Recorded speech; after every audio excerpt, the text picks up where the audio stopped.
imigrando sem passar pelo Express Entry. Então eu vou falar aqui sobre opções que você tem ali de programas de imigração que não necessariamente estão dentro do Express Entry.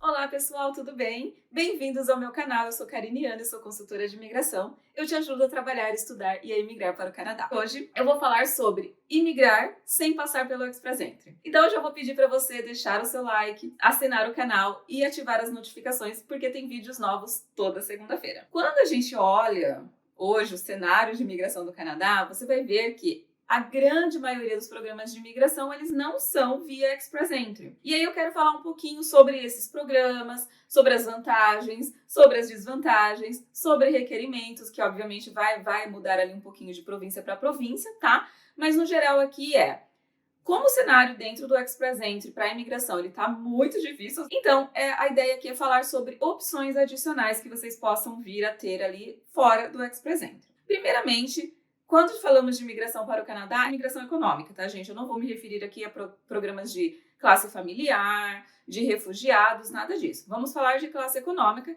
que são programas destinados para profissionais qualificados ou semi-qualificados. Quando falamos desses tipos de programas de imigração, a gente vai dividir isso em dois braços. O primeiro deles é via Express Entry, aonde se concentram os programas federais, aonde também algumas províncias se utilizam do sistema do Express Entry para selecionar candidatos. E depois a gente vai falar de programas provinciais, no qual eles são pura e exclusivamente feitos fora do Express Entry. Esses programas que estão fora do Express Entry vão ser a grande maioria. Nós temos programas federais também que não passam pelo Express Entry. Exemplo deles é o Home Care Support Worker, nós temos o Self-Employed, nós temos também classes como o Startup Visa, ou seja, alguns programas que não são necessariamente provinciais, mas quando falamos dessa parte no Express Entry, a gente vai focar muito mais em programas provinciais. Por quê? Se a gente for contar ali nos dedinhos quantos programas nós temos, podemos chegar facilmente em quase 70 programas de imigração. Isso porque cada província do Canadá tem autonomia ali para criar os seus programas de imigração focado, nas suas necessidades locais. E quando a gente fala de imigração, sempre pensa que o Canadá ele só tem vários programas de imigração, porque eles precisam atender necessidades econômicas. Ou seja, eles precisam de gente aqui trabalhando, pagando impostos e tudo mais, porque a população está envelhecendo, tem que equilibrar essa balança ali para que o Canadá continue economicamente sendo um país bastante ativo, bastante forte. Pensa assim, o Canadá quer imigrantes? Quer, mas não é qualquer imigrante, então tem que ter em mente que você vai precisar ter requerimentos e tudo mais. Porém, quando a gente fala de imigração provincial, comparado aos programas federais que temos hoje dentro do Express Entry, as exigências, ali os requisitos, eles são diferentes. E eles podem ser assim, um pouco mais ou mais flexíveis, mais fáceis, vamos dizer assim. Eu nunca gosto de usar o termo fácil quando falamos de imigração, mas por que eu vou falar fácil nesse sentido? Quando a gente fala de Express Entry, hoje, como ele está um sistema bastante competitivo, se você não está numa profissão em demandas, se você não tem francês, você está numa categoria geral de draws dentro do Express Entry, para você alcançar a média ali de pontos que hoje está sendo de corte na faixa de 500 pontos, você vai precisar de muito inglês, talvez um francês, uma boa formação acadêmica, experiência profissional qualificada, além de ser mais jovem, até 29 anos, vamos dizer assim. Então, é um sistema bastante competitivo e bastante exigente. Quando olhamos para os processos provinciais, essa exigência ela cai um pouco. Nós temos hoje programas de província que não precisam nem de teste de inglês. Como assim não precisa de teste de inglês? Então, se eu não falar nada de inglês, eu vou emigrar para o Canadá? Você tem que falar inglês. Mas não necessariamente você vai precisar de um teste para provar. Um exemplo disso é o OIMP, o Processo de Ontário Foreign Worker Stream, que é destinado para profissionais qualificados. O sistema de pontos da província não é exigido que você tenha o inglês para poder se qualificar. O inglês ele pode entrar como item de pontuação, para você melhorar a sua pontuação. Mas você não necessariamente precisa do inglês. Às vezes o inglês muito baixinho você já consegue uma pontuação ok para poder te dar um up ali nessa pontuação dentro do sistema. Mas então, sempre que a gente fala de províncias, a gente vai olhar ali para a maioria dos programas que vão exigir CLB 4 de inglês, que é básico, dependendo das profissões, por exemplo, profissões semi-qualificadas, Tier 4, você vai ser exigido que tenham inglês apenas em nível de CLB básico, né? De CLB 4, que é o básico. Já para profissões mais Tier 3, Tier 2, pode ser exigido para você um CLB 5, dependendo da província. Então, se a gente compara com um CLB quase 12 que você precisa para ter no Express Entry hoje, acaba que é um critério mais fácil de ser atingido. Só que não se engane, é mais fácil sim em termos de requerimentos. Então, quando a gente olha nível educacional, exigência de nível de inglês, tudo isso vai ser mais baixo dentro dos processos provinciais. Porém, tem uma coisinha aí. A maioria desses programas provinciais, eles vão exigir que você tenha uma job offer. Muita gente falou, poxa, vem para o Atlântico, é muito fácil.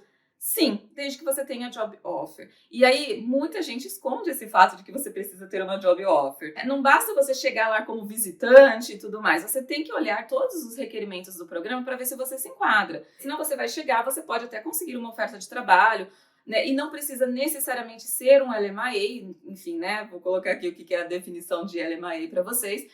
Mas a questão é, ter uma oferta de trabalho, ou seja, ter um empregador que está disposto a te dar um suporte no processo de imigração, isso pode te abrir portas. A grande maioria das províncias hoje tem programas destinados para profissionais que são já qualificados ou semi-qualificados, que têm uma certa experiência de trabalho e que conseguiu uma oferta de trabalho naquela província. Normalmente, se você consegue um LMIA, isso pode te ajudar ali com mais pontos, mais tempo, ali, né? Você já vir para cá com Work Permit, permissão de trabalho, para depois você ter tempo ali para se enquadrar no processo de imigração. Se você consegue o suporte do empregador e ele está disposto a te aguardar, dá para fazer o processo você ainda não estando no Canadá. Tem que se atentar se você já tem os documentos necessários, né? Por isso que é bom estar preparado. Se o programa que você vai se aplicar, ele tem chamadas regulares, tem hoje a maioria dos programas são Ontário, BC, Manitoba, Saskatchewan, então é preciso ver qual é a frequência que aqueles programas fazem essas chamadas. Por exemplo, Ontário tem uma frequência muito ruim, né? Então é difícil a gente programar.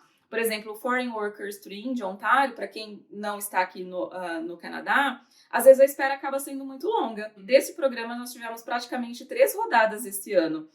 Ou seja, vamos pôr ali um espaçamento entre 3 e 4 meses de uma para outra. Depois disso, o programa, a primeira etapa ali da província, são 5 meses em média de processamento.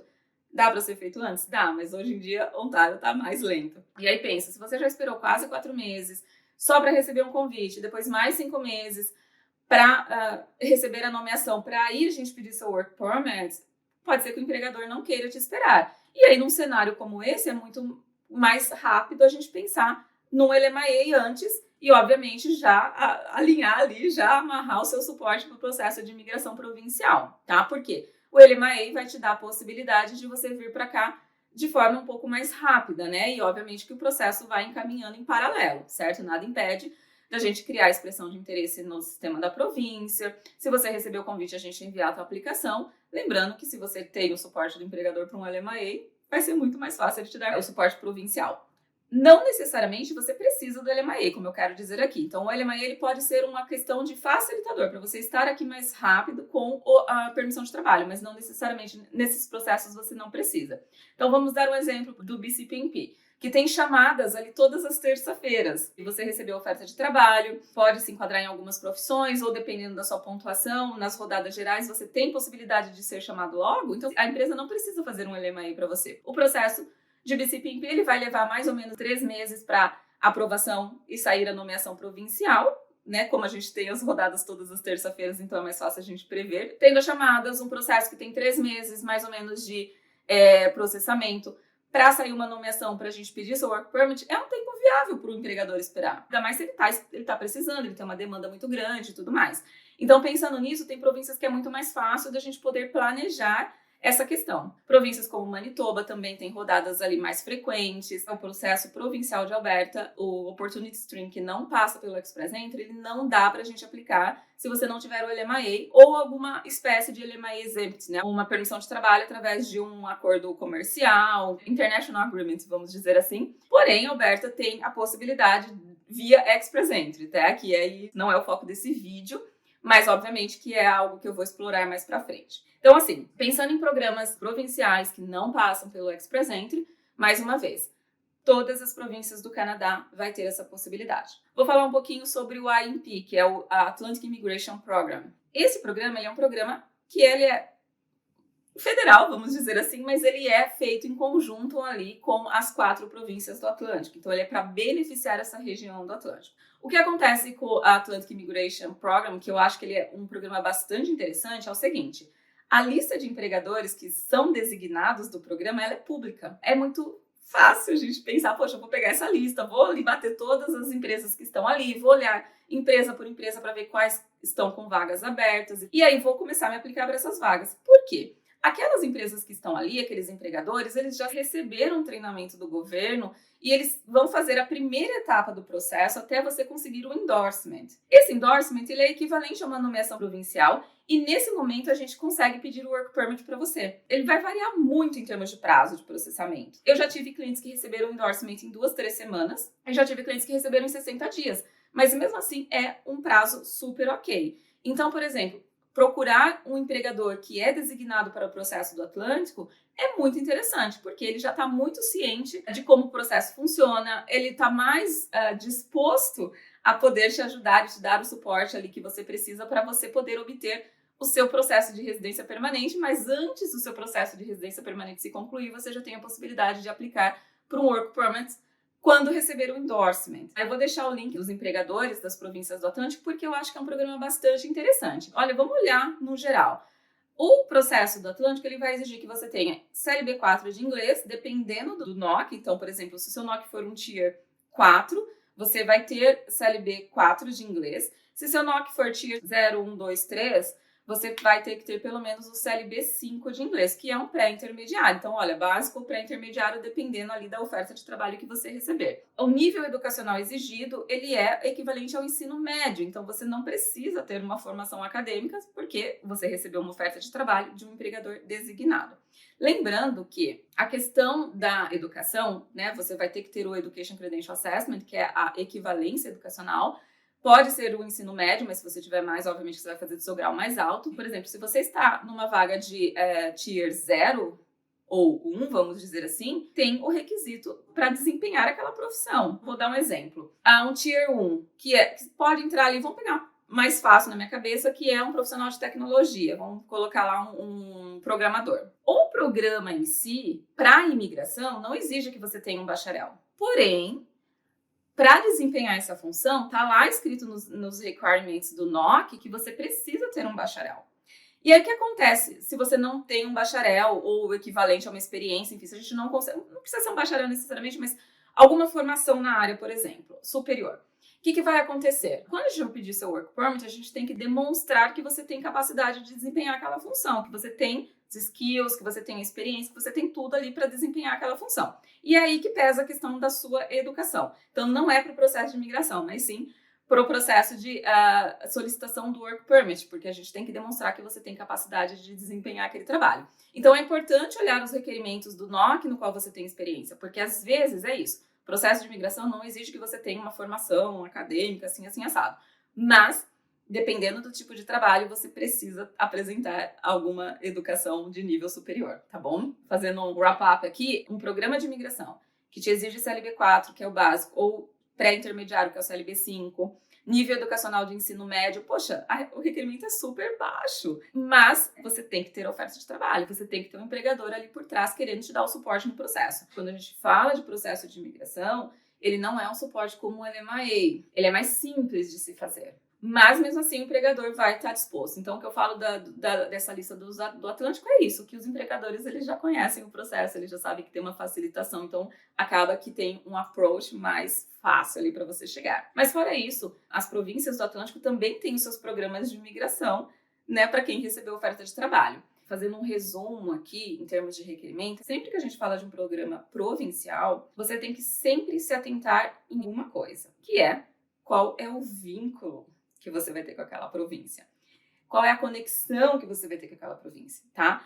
A grande maioria dos programas de imigração para profissionais qualificados e semi-qualificados dentro da província vai ser para aqueles que receberam uma oferta de trabalho ou para aqueles que já estão na província trabalhando lá. Vai ser mais fácil, os requisitos serão mais flexíveis, porém, você tem que ter uma conexão ali, uma oferta de trabalho. Fora isso, a gente tem os programas para estudantes internacionais também. Então, as províncias também vão tentar ali, né, de certa forma, absorver aqueles estudantes que terminaram um programa de estudos elegível e que depois já, obviamente, vão entrar no mercado de trabalho. Mais uma vez, requisitos ali, tanto educacional quanto de inglês, vão ser mais baixos, porém, você já vai ter que estar trabalhando.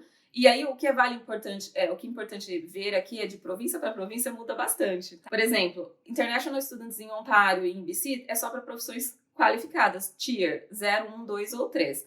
Quando a gente fala de outras províncias no geral, pode ser outros NOCs, né? 3, 4 e 5 também. 5 é mais raro, mas normalmente 4. E são profissões bem mais simples, tá? Por exemplo, Sales Associate, de loja, no fim ele vai caber ali dentro de um Tier 4. Então, assim, são trabalhos bem simples. Então, quando você estiver fazendo seu planejamento de imigração, vale a pena pôr isso em consideração. Poxa, eu vou estudar num lugar que depois, se eu, de repente, eu não consegui o trabalho na minha área ainda, mas eu consegui um trabalho que vai se qualificar ali para o processo de imigração, mais fácil, vamos abraçar essa possibilidade. Aí eu vou falar um pouquinho do RNIP, que é o Rural and Northern Immigration Pilot, apesar que ele é um piloto ainda, vai ser revisto agora em janeiro de 2024, porém, como o Atlantic Immigration Program, ele antes era um piloto e se tornou um programa fixo, eu acredito que o programa do Rural também vai acontecer a mesma coisa, que como o governo está falando muito em regionalização, é uma tendência muito grande do rural também se tornar um programa fixo, ou pelo menos eles estenderem aí por mais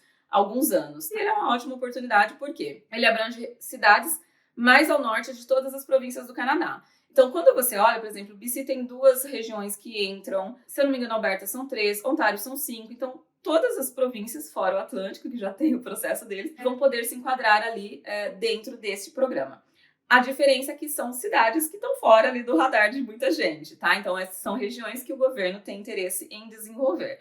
Também funciona para quem estudou nessas regiões, nessas cidades, ou para quem recebeu uma oferta de trabalho nessas cidades. Requisito de inglês é muito parecido com o do Atlântico, tá? CLB 4 ou 5, dependendo da sua job offer. Requerimento educacional também, ensino médio, dependendo da sua job offer. Então, acaba que é um programa bem interessante de se fazer e ele é administrado pelas cidades. A única diferença que ele tem do Atlantic Immigration Program é que ele não tem uma lista de empregadores designados, porque ele é distribuído pelas cidades, são as cidades que vão gerenciar ali seus programas, a parte regional. Algumas cidades, elas colocam empresas, vagas que têm aberto, mas no geral tem que olhar ali cada uma das cidades e ver quais são, se tem a lista, quais são as profissões que entram e tudo mais. Mas é um programa bastante abrangente, como eu falei, eu acho que ele vai ser sim estendido para muito tempo, ou quem sabe se tornar um programa fixo.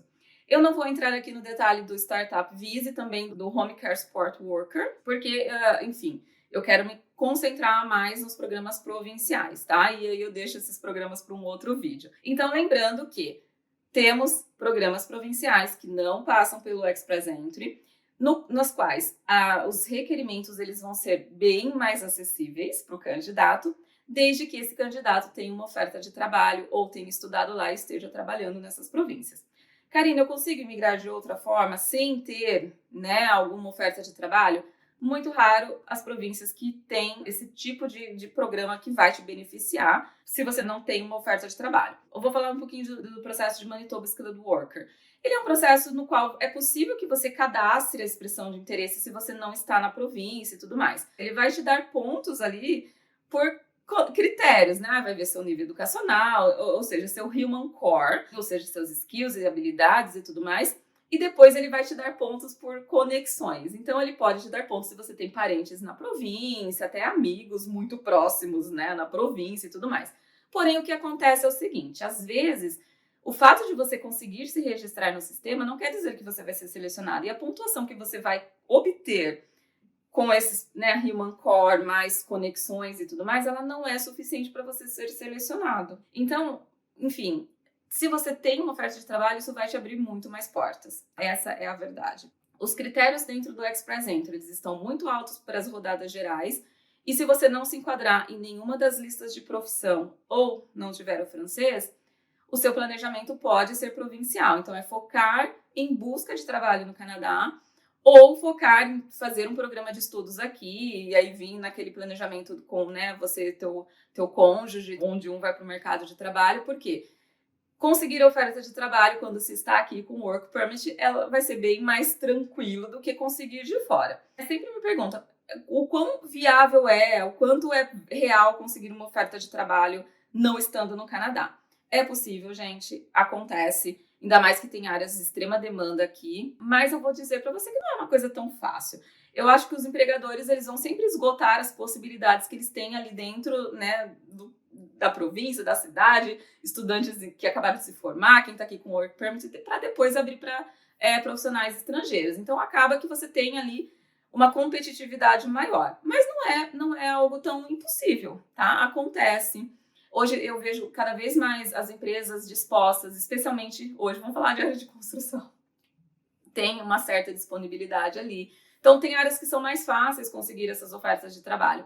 Mas lembre-se que, assim, para você se enquadrar num processo de imigração através de job offer, lembre que você tem que ter experiência naquela área. Por quê? Não dá pra gente justificar depois para o processo de imigração na província no qual você está imigrando que você não tem experiência. Então tem que ser, às vezes, para algumas províncias uma experiência relacionada, para outras províncias tem que ser uma experiência no mesmo NOC que você conseguiu oferta de trabalho. Então é isso.